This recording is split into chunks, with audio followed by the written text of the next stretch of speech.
Did you know if you're Jewish, you actually have a right to citizenship in Israel?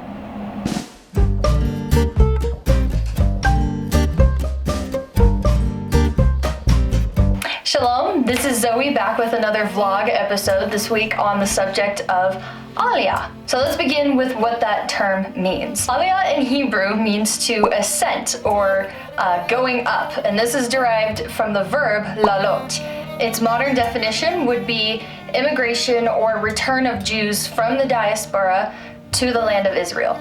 So let's go back to the diaspora for a second. Recall all those times that the Jews were put into exile, forced to flee from their homeland, living in nations outside the land of Israel due to persecution and war. While the diaspora is the term used to describe the scattering of the Jewish people throughout history, Aliyah is sort of the rewinding of that, or that's at least how I like to look at it. So in short, it's the Jews coming back to the land of their ancestors.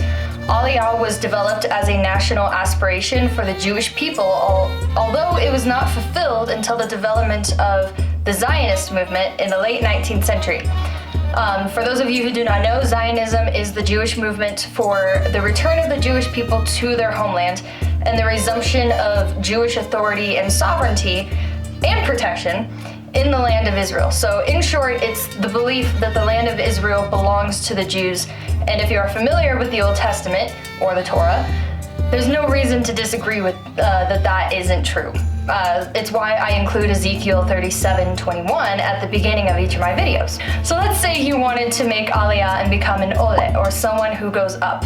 What would it take to get you from here to here? So Israel's law of return indicates that any Jew or the child of a Jewish parent or grandparent is eligible to make Aliyah. A great source to check out is the Israeli government webpage, www.gov.il, which gives a beautiful rundown of what qualifies you to apply, what you need, and how you can apply.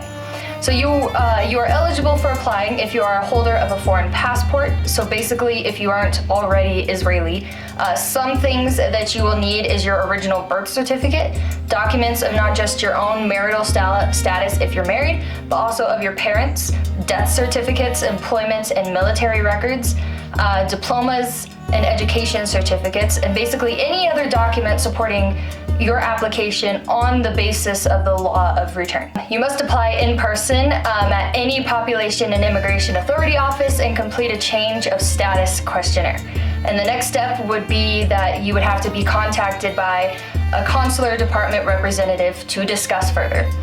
So the entire process can take a few months up to a year. Is this something I hope to do one day? Well, I'm not too quite sure. My first step is to get to Israel, whether it's through missions or just simply for tourism. Perhaps one day it would be a possibility, who knows?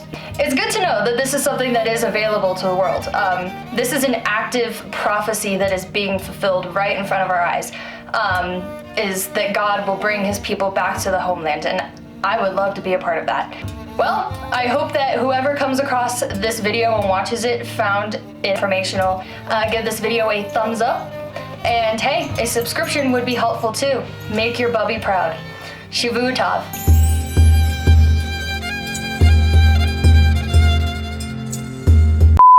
Okay, all of you ready? Are you ready? Okay.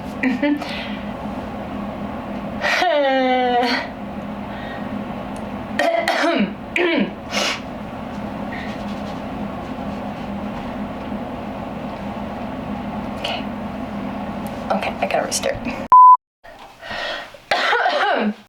In Hebrew means to ascent or going up, and this is derived from the verb, I'm gonna say that again. What would it take to get you from here to there?